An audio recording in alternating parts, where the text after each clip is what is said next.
And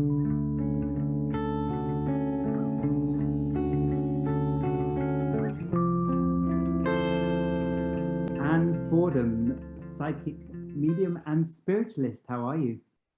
I'm fine, thank you, actually, Sam. And you? Good. I'm very well, thank you. You're Good. in a lovely setting there. It looks like you're setting up for a demonstration of what you do best. Yeah, I'm very, very happy to be here, to be part of the pomegranate team again. Okay, because this is my second time, but this is a special one, a Halloween one. So I'm really looking forward to this, quite excited about these Well, sessions. I'm doing 3 sessions. So yeah, you were amazing the first time. I think you were just asked back straight away. The feedback and the reaction we got from the demonstrations that you did last time was just amazing. well, that's good to hear. Thank you. Thank you. You were very, very popular, as I'm sure you will be this time. But this time we have to book a session with you because you're doing your psychic supper.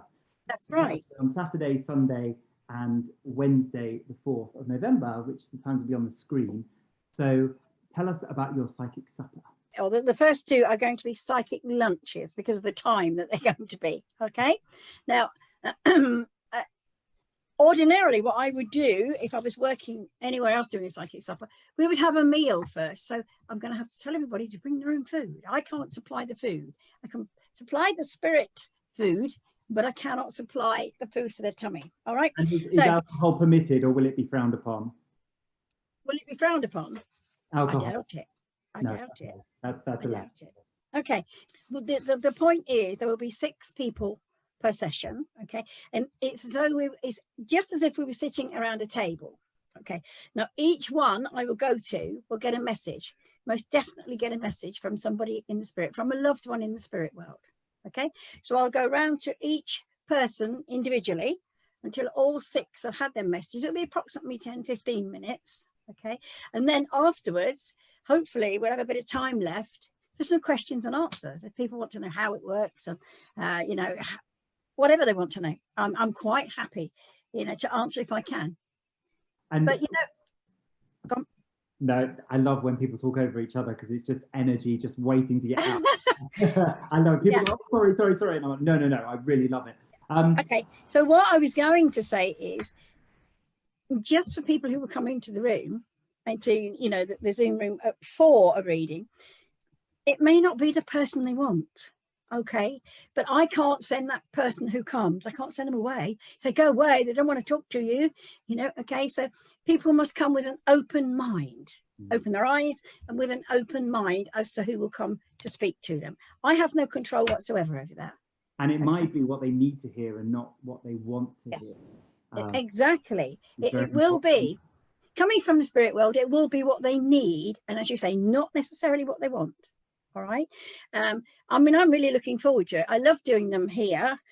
I do them in a pub normally. So, I mean, I don't drink. I use one spirit, they drink the other spirit, you know. Nice. So I don't drink when I'm working doing those, but it's, you know, it just is a great, it's like companionship. It's wonderful because you bring everybody together. And then afterwards, they're all listening to each other's messages as well, which I think is good. And then afterwards, you know, we can actually then talk about it. That's really nice. It's lovely that you're having that intimate time with people afterwards as well. But I've been sat in demonstrations, I'm sure all of us have, where you're just hoping for a message. And I think what's great about these suppers is that you're guaranteed to get a message because you have that time, because it's such an intimate group. So you really will give the time and the message that person needs to hear to those. This is why I started doing psychic suppers, because I thought, well, then everybody will get a message. Whereas otherwise it could be a bit hit and miss in a big room full of people. Yeah. So everybody will get a message. So and then afterwards you'll talk about your craft and how you do it and questions. And how, if anybody wants to learn more, then obviously we'll talk about that. If they've got questions to ask on how it works, I can do that as well. Yeah. Can I ask a question? Will you come to each person in turn, or will you let spirit guide you to your first person? No, it will be in turn. Spirit know how I work, you know. This is the thing. They know how they can use me, and they know exactly how I work. So it will be in turn around the table, if you like. So like I've got 6 up there, there'll be the first, then the second, third, and fourth, and so on. Okay, so I'm not going to be doing it randomly. I will be. I shall know where I'm going. Nice. Right.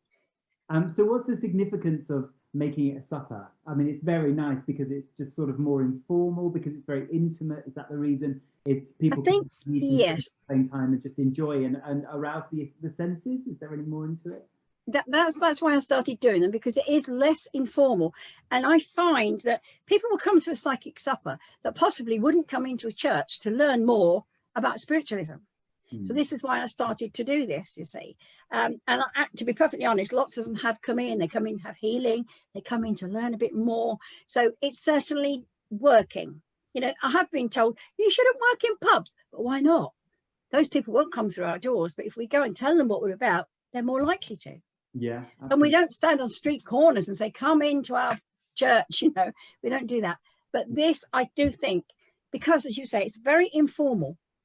So people sit down and they really enjoy it, but they love listening to each other's messages as well. Yeah, and that's very powerful. And I guess when you're in a room with people that intimate, the energy of the room fills. And not only will they get that message, but the energy of all 6 of those people plus it will. And spirit energy will bring through what happens in that last section. So in a way, although everyone's interested in their message and other people's message, it'll be interesting to know what happens in that last sort of 50 minutes or so. It will be very interesting, and we don't know, do we, what it will bring. And as I say, there's 3 different sessions, so we don't know what's going to come. I can always say, when you're working with spirit, you never know where you're going or what you're doing. You know, it's sort of thrown at you, and you just get on with it. You know, as long as you're tuned in correctly to the spirit world, you just get on with it. So why should people come to your psychic supper, Anne? Why should they? Because if they want to hear from a loved one, they want some upliftment, they want to know that there is life after life, and that their loved ones may have gone on, and that so many people think, I don't know where they are, I don't know what they're doing. And this helps them. It helps with grief, people grieving as well. I wouldn't say, you know, that we cure grieving, because you can never cure grief. Okay. And grief always stays with you, but it certainly helps people to come to terms with their life as it is now, with a loved one that's already moved on, passed on. And probably with so many people, unfortunately, losing their lives through this year, it's probably a very important time when people do need to have that comfort. So you're working. It is. I agree. I mean, this is where spiritualism came into its own, and they started hanging witches, actually, because in the First World War, when mediums were actually giving information that even the government didn't know, the Home Office didn't know, you know, because loved ones were coming to mediums to pass messages on to their family, to let them know that they're okay, they've died, but they're okay. But you know, in some cases, the actual Home Office hadn't had that information, so it got us into a bit of trouble then. But what do you do if they come to you and they want desperately to go to their loved one? Then, you know, we have to do that, don't we? When you're needed, when spirit needs to talk, they're going to talk. And if they've got someone to work through, which is your amazing work, then that's what they'll do. And this is the Pomegranate Festival.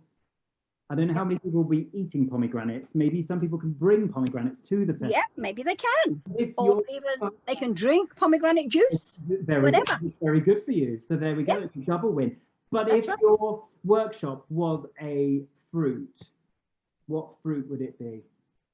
Well, a fruit. What if it was a fruit? Yes. Perhaps I think maybe a grapefruit, because I think, you know, your messages can be rather bittersweet. Bittersweet. You understand what I'm saying? I'm with you. As you said, it may be something you don't want to hear, but you may need to. So it could be bittersweet. So I'd say a grapefruit. Do you know what, Anne? 2020 has been bittersweet. So it has. It has, definitely. And it hasn't finished yet. No. So, okay. Well, I think I'll need a message to see how I'm supposed to spend the rest of the year. But I'll have to wait for the psychic supper. You will. Thank you very much. Thank you, Sam. Thank you.